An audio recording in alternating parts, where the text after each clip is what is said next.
নমস্কার, পশ্চিম মেদিনীপুর থেকে পুতুলি হোম কিচেনে আপনাদের সকলকে জানাই স্বাগত। আশা করি আপনারা সকলেই খুব ভালো আছেন, আমিও খুব ভালো আছি। আজকে আপনাদের দেখাবো তিলের পাটালি আর বাদাম পাটালি। তো বাদাম পাটালি যেটা আমি তৈরি করব, একদিন দেখিয়েছি আপনাদের চিনি দিয়ে, আজকে দেখাবো আপনাদের গুড় দিয়ে।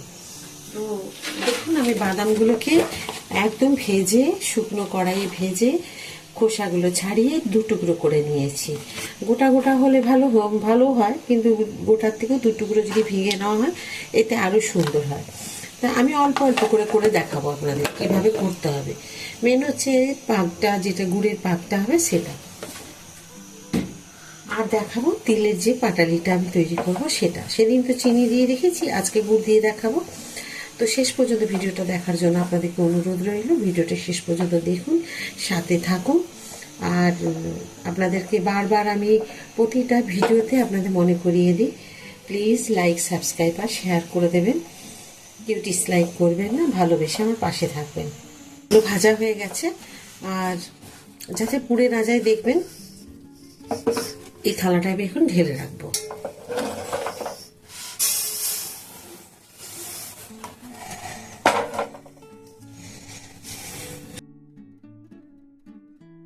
আমি প্রথমে একটু জল দিয়েছি, মানে কি বলবো, 2 চামচের মতো জল দিয়েছি। আর আমার এখানে 250 চিড়ে বাদাম আছে, সেগুলোকে ভেজেছি। আর এখানে দিয়ে দেবো আমি 200 গ্রাম গুড়। সেগুলো গলে যাওয়ার পরে দেখুন আমি ভেঙে নিয়েছি গুড়। ব্যাস, এবার মনে হচ্ছে হয়ে গেছে।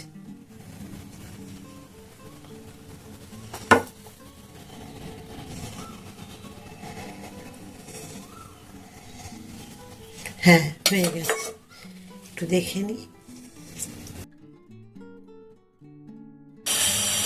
দেখুন, 1 চামচ দিয়ে দেবো তেল, যেরকম হোক রিফাইন তেল দিয়ে দেবেন।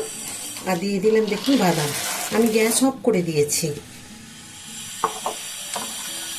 দিয়ে এগুলোকে সব ভালো করে মিশিয়ে দেব।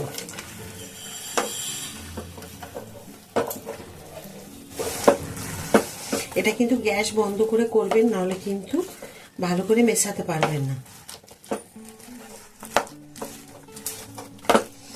আর যেটাতে করবে, এটা মেলবেন, সেই জায়গাটাতে একটু তেল মাখিয়ে রাখবেন।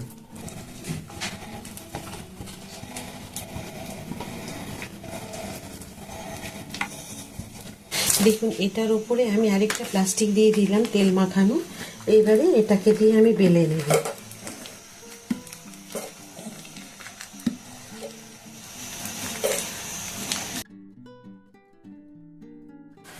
দেখুন, আমি যেমন বাদাম পাটালি করেছিলাম তখন কিন্তু একটু তেল দিয়েছিলাম, আজকেও আমি ঠিক একটুখানি 1 চামচ মতো তেল দিয়ে দিলাম। এবার দেখুন, আমি এটা আপনাদের দেখিয়ে দিই, হয়ে গেছে, এটা খুব সুন্দর। এই যে আমি দিয়ে দিলাম একটুখানি জলে। এবার আপনাদের দেখাচ্ছি আমি, এটা খুব সুন্দর। দেখুন, জল থেকে তোলার পরে একটা শক্ত হয়ে যাচ্ছে। ব্যাস, এটা খুব সুন্দর হয়ে গেছে। এখন এটাকে আমি তিলগুলো দেবার মতো হয়েছে।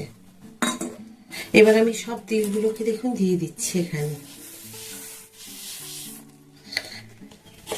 গ্যাসের ফ্লেমটা এখন আমি বন্ধ করে দেব। এবারে এগুলোকে খুব ভালো করে মিশিয়ে নেব। আর কালকে যেমন আমি আজকে করেছি তিল পাটালিটা, কালকে আর আমি করতে পারিনি, শরীরটা খারাপ হয়ে গেছিল বলে। তো ওই জন্য আজকে আমি তিল পাটালিটা দেখাচ্ছি আপনাদেরকে। তো কালকে যখন আমি তিলের পাটালিটা করেছি, আপনাদের দেখিয়েছিলাম একটা কাগজের মধ্যে প্লাস্টিকে তেল মাখিয়ে নিয়েছি। আপনারা চাইলে ওটা থালাতেও করতে পারেন। তো কাগজে দিয়ে করলে কি হয়, বেলা যায় খুব ভালো। আর থালায় দিয়ে করলে আপনারা এইভাবে বেলে নিতে পারবেন, কিন্তু একটা উপর থেকে প্লাস্টিক দিয়ে ভালো করে বেলতে হবে আপনাদের। তো দেখুন, আমি এখন এইভাবে করে নিলাম। এবারে দেখুন, সেম আমি এইরকম একটা প্লাস্টিক নিয়েছি, তেল মাখিয়ে নিয়েছি, নিয়ে আর এখন ওটা আমি ঢেলে দেবো। দেখুন কি সুন্দর হয়ে গেছে। এবার চলুন, আমি প্লাস্টিকটার মধ্যে ঢেলে, এই প্লাস্টিকটা আমি তেল মাখিয়ে নিয়েছি, এখন এটার মধ্যে আমি ঢেলে নেব।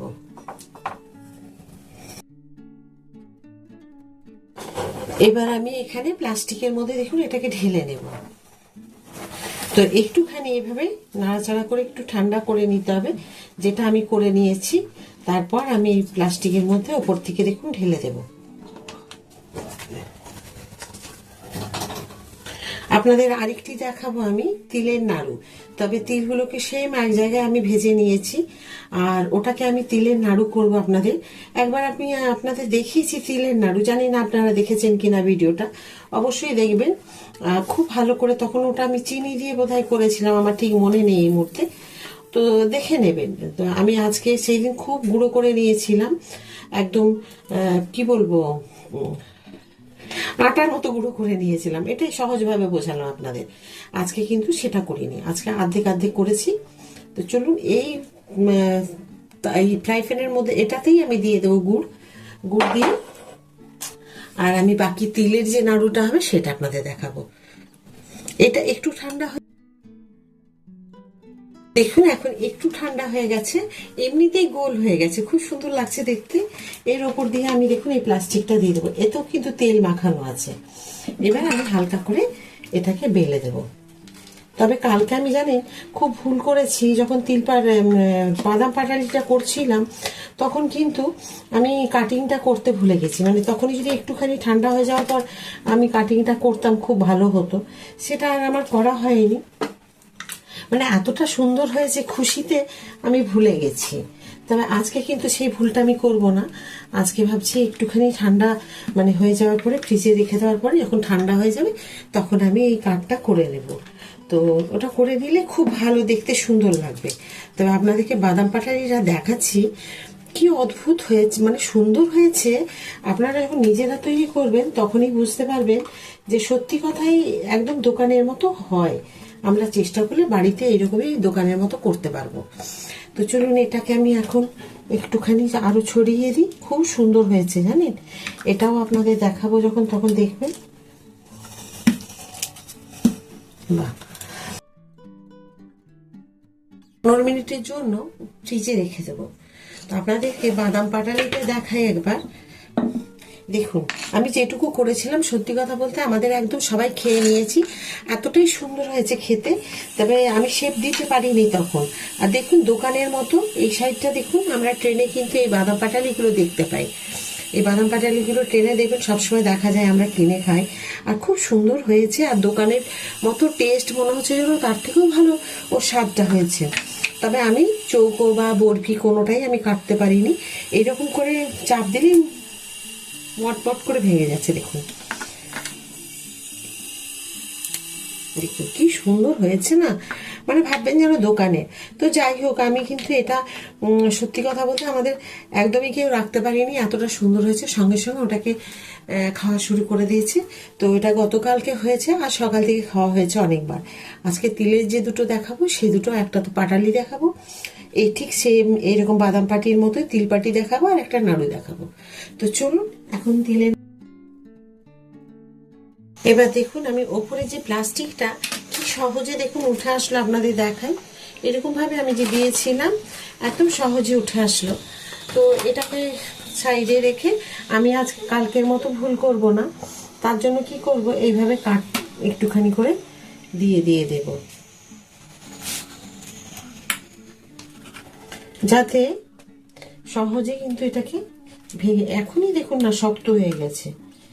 আমি এখনো ফ্রিজে দেবো বলেও দিতে পারিনি, আরো হয়তো 5 মিনিট আগে এটাকে কাট করলে ভালো হতো। এটা না আমি দেখছি এরকমই উঠে আসছে, এই দেখুন একদম উঠে গেল, আর কাটিংও হয়ে যাচ্ছে খুব ভালো। তো তবে আমি আধ ঘন্টা এখন ফ্রিজে রেখে দেবো একটা থালাতে দিয়ে।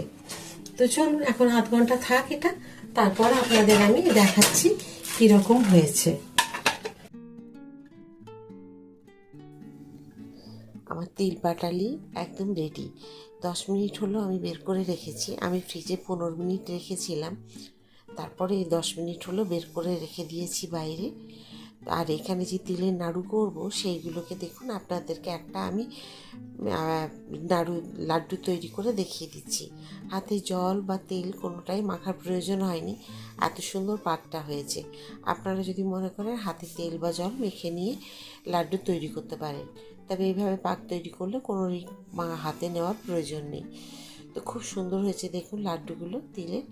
তো এইভাবে তৈরি করে রেখে দেবেন, দেখবেন খেতে খুব ভালো লাগে। আর তিল পাটালিগুলো দেখুন, হাতে আমি যেহেতু একটা মোবাইল ধরে আছি, এক হাতে ভাঙতে পারছি না আমি। তো এইগুলো আমরা দেখবেন দোকানে বা ট্রেনে খেয়ে থাকি, তিল পাটালি বা গুড় পাটালি যে বাদাম আমরা খাই, ঠিক সেই রকমই হয়েছে। তবে হ্যাঁ, একটুখানি আটা বা ময়দা একটু ছড়িয়ে দেবেন, তাহলে কিন্তু হাতে একদমই লাগবে না। আর কৌটোতে ভরে রেখে দেবেন, প্রতিদিন বের করে খেতে পারবেন, খুব সুন্দর হয় খেতে। তো চলুন আবার একটা নতুন ভিডিও নিয়ে, নতুন রান্না নিয়ে আপনাদের সকলের কাছে চলে আসবো। আর ভিডিওটি যদি ভালো লাগে অবশ্যই লাইক শেয়ার কমেন্ট করবেন। সবাই খুব ভালো থাকুন। নমস্কার।